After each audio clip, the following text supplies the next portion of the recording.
I came home unannounced, thinking I'd surprise my wife. No calls, no texts, just me, tired from work, dreaming about her smile and a hot meal. But the house was dead silent. Too silent. Her phone was on the couch. That felt off. My heart started beating fast, like it already knew something was wrong. Then I saw a note on the table.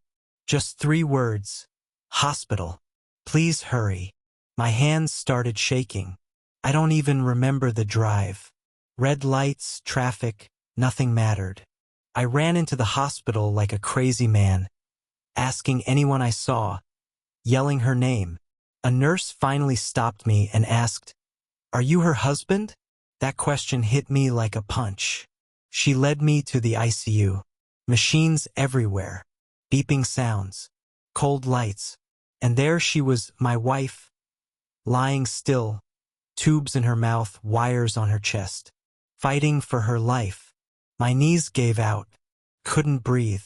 Just that morning, I had kissed her goodbye like any normal day. No warning, no signs. The doctor said words I never thought I'd hear. Critical condition. In that moment, I realized how fast life can flip. 1 second you're normal. Next second you're begging God for one more chance. And what caused her to be here is something I never saw coming. I stood there in the ICU, holding her cold hand, whispering her name like she could hear me. The machines were doing the breathing she couldn't. Every beep felt like a countdown. I kept saying, "Please wake up. I'm here." The doctor asked me to step outside. His face was serious, the kind that prepares you for bad news. He said she collapsed at home. Severe stress. Extreme exhaustion. Her body finally gave up. Then he asked me a question that broke me. Has she been under a lot of pressure lately? My mind started replaying everything I ignored. Her tired eyes. Her fake smiles. The nights she said, "I'm fine, don't worry." I believed her. Or maybe I chose to. The doctor said she had been pushing herself too hard. Taking care of everyone. Carrying pain silently. Not sleeping. Not eating right. Her heart couldn't handle it anymore. That's when the guilt hit me. I was so busy chasing money, success, and responsibilities that I forgot to protect the one person who mattered most. She never complained. She never asked for help. Outside the ICU, I broke down. A grown man crying like a child. I prayed like I never had before. If she survives, I promised myself one thing. I would never ignore love again. But the next few hours were going to test me in ways I never imagined. Night fell, but sleep was impossible. The hospital hallway felt colder, quieter, heavier. Every chair was uncomfortable. Every second moved too slow. I sat outside the ICU, staring at the red light above the door, praying it wouldn't turn off.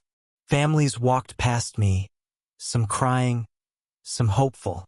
I felt alone even in a crowded place. I kept checking my phone, scrolling through our old photos. Her laughing, her cooking, her dancing in the kitchen like a kid. How did life go from that to this? Around midnight, a nurse came out. My heart jumped every time the door opened. She said my wife's condition was still unstable. No improvement, no decline, just waiting. Waiting is the hardest pain. I blamed myself. For every time I came home late, every time I said, "We'll talk later," every time I chose work over her feelings. Regret is loud at night. It doesn't let you breathe. I went to the hospital chapel. I'm not very religious, but desperation makes you honest. I begged God. I promised change. I promised time. I promised love. At 3 a.m., my phone buzzed. The ICU number. My hands shook as I answered. That call was about to change everything. The nurse's voice was calm, but her words weren't. "Sir, you need to come now." My legs felt weak as I ran to the ICU. The doctor was already there, looking serious. Monitors were flashing. Nurses moved fast. I stood frozen, watching my wife fight a battle she never asked for. Then the doctor turned to me and said, "She's crashing." That single word shattered me. They pushed me back, asking me to wait. I pressed my forehead against the cold wall, crying silently. Couldn't even hold her hand. Couldn't help her. All I could do was pray. Minutes felt like hours. Finally, the doctor came out. He looked at me and said, "We stabilized her. For now." I collapsed into the chair, shaking. Relief mixed with fear. She was still here, but still not safe. That was when I realized something powerful. Sometimes survival is not a miracle, it's a second chance. And I was determined not to waste it. They finally let me see her. The room was quiet except for the machines. I sat beside her bed, carefully holding her hand. Felt fragile like glass. I leaned close and whispered, even though they said she couldn't hear me, "I'm sorry. Sorry for not listening. Sorry for being busy. Sorry for thinking tomorrow was guaranteed." I told her how much she mattered, how life meant nothing without her. I promised I would slow down. I promised I would be present. No more choosing work over love. No more ignoring her pain. Tears fell on the blanket as I spoke. For the first time, I wasn't strong. I was real. I realized something important in that moment. Strong people don't carry everything alone. They break quietly. My wife was strong, too strong. As I sat there, the monitor suddenly changed. A small movement, a tiny sign. The nurse smiled softly and said, "She's responding." Hope walked back into my heart. I leaned closer, scared to breathe. Her fingers moved, just a little, but that small movement felt bigger than the whole world. I called the nurse again, my voice shaking. "She squeezed your hand," the nurse said with a smile. "That's a good sign." Tears rolled down my face, but this time they were mixed with hope. For the first time since I walked into this hospital, I felt light, like maybe God was listening. The doctor explained that recovery would be slow. Days, maybe weeks. Nothing was guaranteed. But she was fighting, and that meant everything. I stayed by her side, talking nonstop. I told her stories. I reminded her of our memories. I told her she was not alone. That's when I learned a powerful lesson. Love is not in big moments. Love is sitting beside someone when they can't speak. That night, I didn't leave the hospital. Because if she woke up, I wanted to be the first thing she saw. The next morning, sunlight came through the ICU window. I hadn't slept, but I didn't care. I was holding her hand when I heard it. A soft sound. Her lips moved. I leaned in fast. She whispered, "I'm tired." Those two words crushed my heart. Not pain, not fear, just tired. Tired of being strong. Tired of carrying everything alone. I realized she wasn't just fighting for her life. She was exhausted from life. I told her to rest. I told her she didn't have to be strong anymore. That I was here now. A tear rolled down her cheek. The nurse said it was normal, but I knew it meant more. She heard me. She felt me. In that moment, I understood something deep. Sometimes people don't need advice. They need permission to rest. I kissed her hand and whispered, "Let me carry the weight now." And for the first time, her breathing became calm. As the days passed, her condition slowly improved. She could open her eyes now, weak but present. One afternoon, when the room was quiet, she looked at me and whispered, "I didn't want to worry you." That sentence hit harder than any doctor's words. She told me how lonely she felt sometimes, how she smiled through pain, how she thought being a good wife meant staying silent. She was scared that if she complained, she'd become a burden.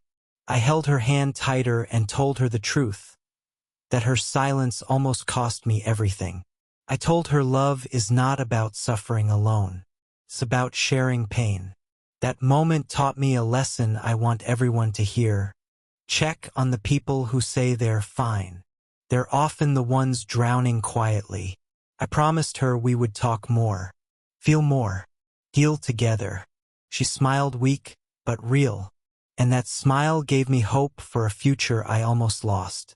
Recovery wasn't fast. It wasn't easy. Some days she smiled, some days she cried.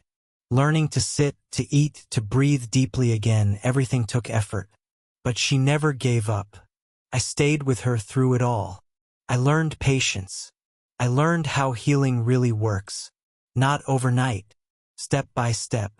Every small win felt like a miracle. Her first laugh. Her first walk down the hallway. Her strength slowly coming back. I realized something powerful during those days. Life doesn't change in big moments. It changes when you choose differently every day. I stopped chasing overtime. I turned my phone off at dinner. I listened, really listened. She wasn't just healing physically. We were healing together. Pain taught us what comfort couldn't. Fear taught us gratitude. That hospital, once full of terror, became a place of transformation. Because sometimes you don't get your old life back. You get a better one if you learn the lesson. Today, my wife is alive. Sitting beside me, smiling, breathing without machines. And every day with her feels like a gift I didn't earn. If the story teaches anything, let it be this. Don't wait for a hospital room to realize who matters. Talk to your people. Hug them longer. Listen when they say they're tired, especially if they say it quietly. Success means nothing if you lose the ones you love. Money can wait. Work can wait. Love cannot. Check on your spouse. Check on your family. Check on your friends who always say, I'm good. Life can change without warning. One normal day can become the scariest night of your life. I almost lost my wife because we thought tomorrow was promised. It's not. So choose love today. Choose presence. Choose care. Because sometimes, surviving isn't the miracle. Learning the lesson is.